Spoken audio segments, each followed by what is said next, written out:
Assalamualaikum, selamat pagi anak-anak. Jadi sebelum memulai pembelajaran perdana ini, ada baiknya kita membaca doa terlebih dahulu. Baiklah, baca doa mulai. Bismillahirrahmanirrahim. Raditu billahi rabba wa bil islami dina wa bi Muhammadin nabiyya wa rasulah. Rabbi zidna ilma warzuqna fahma. Amin.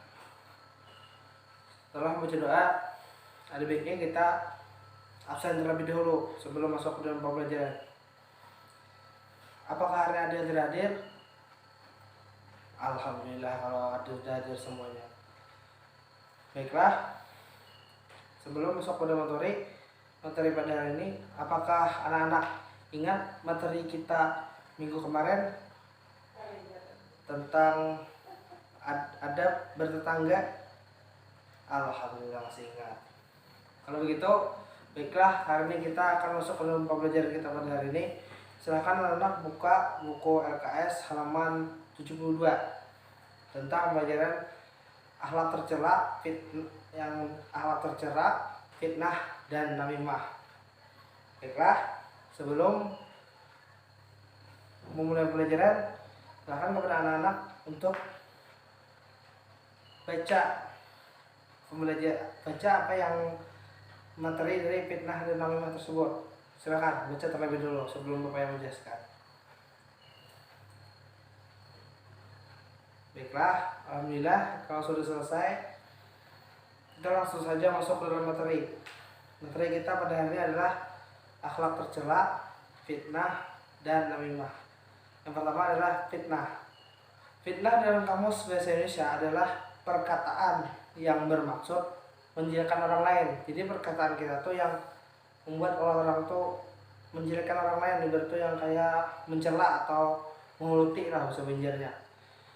Jadi kata fitnah yang dimaksud di sini tentu saja maksudnya adalah perkataan menjatuhkan atau merendahkan martabat seseorang. Jadi perkataannya tuh membuat jatuh seseorang atau ibarat tuh merusak harga diri seseorang gitu lah. Jadi karena perkataan kita tuh orang jadi sakit hati gitu lah. Jadi fitnah berintikan kebohongan yang diciptakan untuk membunuh karakter seseorang karena ada sebab-sebab tertentu. Dalam pandangan Yusuf Al-Qaradawi, pelaku fitnah adalah orang-orang yang menyiksa umat Islam serta menyakiti para dai-nya. Jadi fitnah juga adalah orang-orang yang menyusupkan keyakinan yang sesat.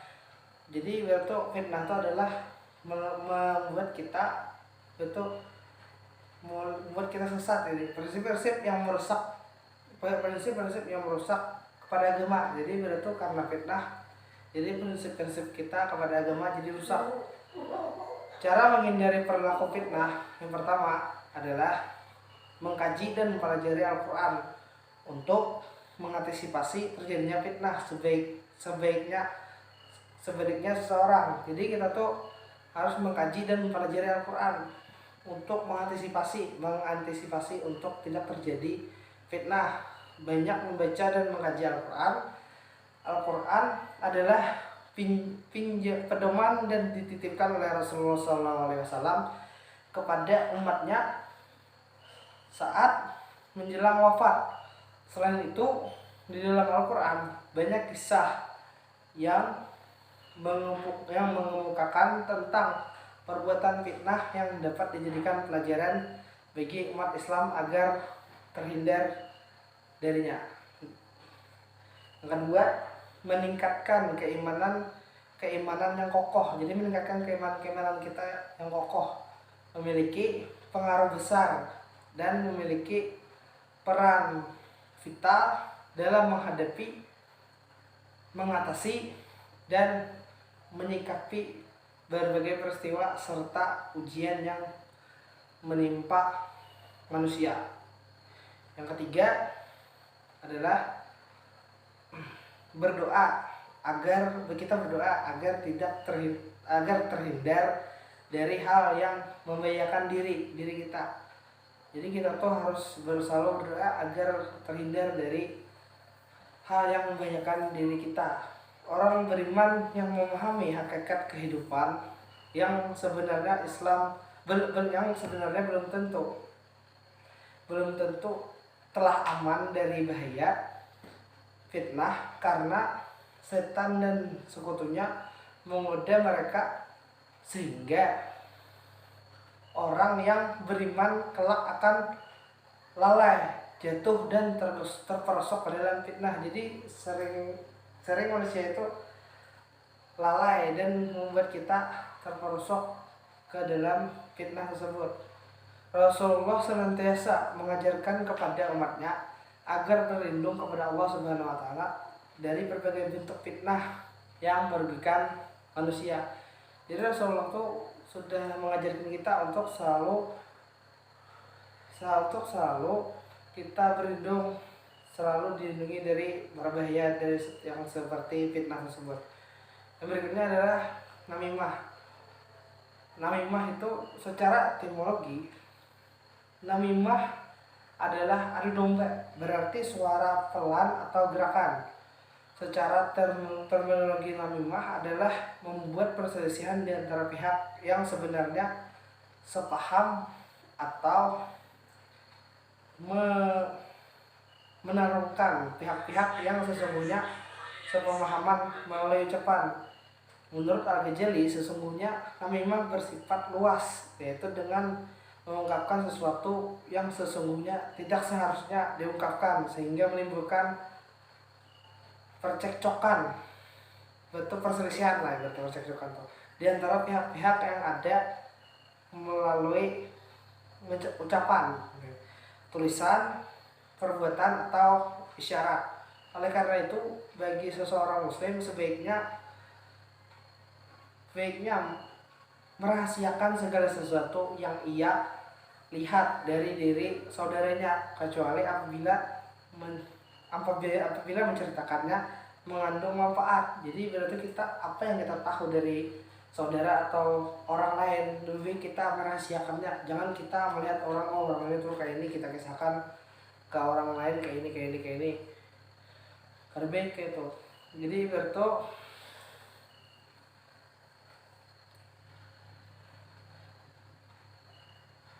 mengandung manfaat atau dalam rangka menolak perbuatan maksiat, seperti ketika melihat seseorang si A misalnya mengambil harta si B gitu ya, maka ia cukup menjadikan saksi saja dan menjaga hak si A. Jadi berarti bila kita melihat kawan kita misalnya kawan kita ada dua, Saikong nyimpan barang si A, misalnya barang si Aldi, misalnya si Yusuf memang biar. Jadi kita harus membela si Aldi ini karena kita melihat secara mata kepala kita sendiri. Kita cukup jadi saksi, jangan kita sebar-sebarkan, kita cukup jadi saksi untuk mengembalikan hak atau alat yang sudah diambil dari si Yusuf, yang dari si Aldi diambil oleh si Yusuf tadi. Gitu. Tindakan namimah atau mengadu domba pada umumnya sering terjadi di tengah masyarakat. Oleh karena itu, kita harus melakukan langkah-langkah agar terhindar dan tidak terjerumus di dalamnya. Yang pertama, tidak langsung mempercayai gosip. Kita tuh jangan mudah untuk terpengaruh dengan gosip. Gosip dari orang tuh jangan cepat terpengaruh. Kabar burung atau gosip, kabar burung itu kerap beredar di masyarakat.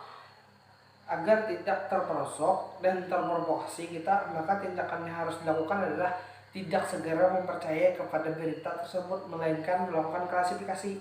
Jadi apabila yang sudah kita mendengar kabar tersebut, lebih baik kita cari dulu kebenarannya agar tidak terjadi adu domba. Itu termasuk hoax lah.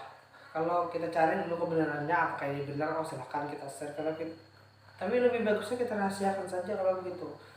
Jadi yang kedua, mencegah dan menasihati pembawa berita. Jadi kita tuh selalu mencegah dan menasihati pembawa berita. Amar ma'ruf dan nahi mungkar merupakan ajaran agama. Sudah seharusnya sebagai seorang muslim memberanikan diri untuk mencegah dan memberi nasihat kepada orang-orang.